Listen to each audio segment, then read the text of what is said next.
আল্লাহ যেটা নিষেধ করেছেন সেটা যদি আমরা করি অবশ্যই গুনাহ হবে, আল্লাহ নারাজ হবেন। মহান আল্লাহ সুবহানাহু ওয়া তাআলা পবিত্র কোরআনুল কারীমের মধ্যে বলেছেন, ওয়ালা তালমিজু আনফুসাকুম ওয়ালা তানাবাজু বিল আলকাব। সূরা হুজুরাতের 11 নম্বর আয়াতে একটি অংশ। আল্লাহ তাআলা বলেছেন, তোমরা কাউকে নিন্দা করো না এবং কাউকে মন্দ উপনামে ডেকো না।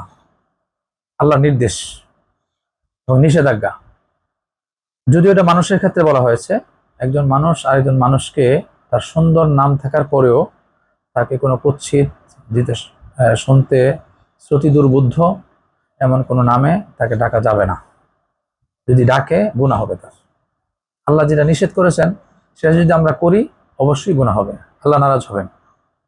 এই হিসাবে আল্লাহ যে প্রাণীটাকে যে নামে ডাকতে বলেছেন আমরা সেই নামে ডাকি। পবিত্র কোরআনুল কারীমে বাকারা নামে সূরা নাজিল হয়েছে এবং পবিত্র কোরআনুল কারীমের সর্ববৃহৎ সূরাটার নাম হচ্ছে সূরাতুল বাকারা, যেটা আমরা বলি, ইংরেজিতে বলি কাউ, বাংলায় বলি গাভী, গরু। তাহলে এই সুন্দর নাম থাকার পরে কোরবানির মতো একটা পবিত্র ইবাদতের সাথে সম্পৃক্ত যেই পশুটি, এটা গরু হতে পারে, এটা মহিষ হতে পারে, এটা উট হতে পারে, এটা ভেড়া হতে পারে, এটা ছাগল হতে পারে, দুম্বা হতে পারে, তার সুনির্দিষ্ট নাম আল্লাহ তাআলা দিয়েছেন। আমাদের মাধ্যমে বিভিন্ন ভাষায় আমরা নামগুলি পাই।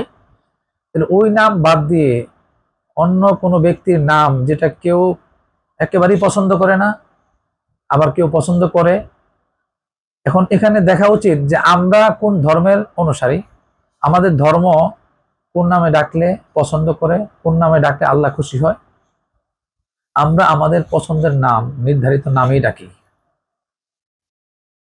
এই বর্তমান সময়ের বড় সমস্যা হচ্ছে মানুষ খুব ভাইরাল প্রিয়।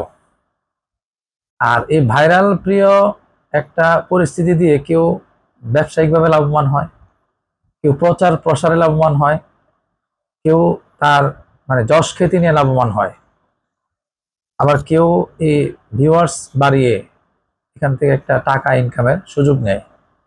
এখন এই যে আপনি প্রশ্ন করলেন যে পশুকে ভিন্ন মানুষের নামে বা ভিন্ন কোনো প্রাণীর নামে বা বিভিন্ন কোনো একটা কোনো বস্তু, ব্যক্তি কারোর নামে সম্বোধন করে ডেকে কোরবানির পশুর মতো একটা পবিত্র পশুকে তার স্থান থেকে নিচে নামিয়ে দেওয়া হচ্ছে, এটা তো আল্লাহ পছন্দ করেন না।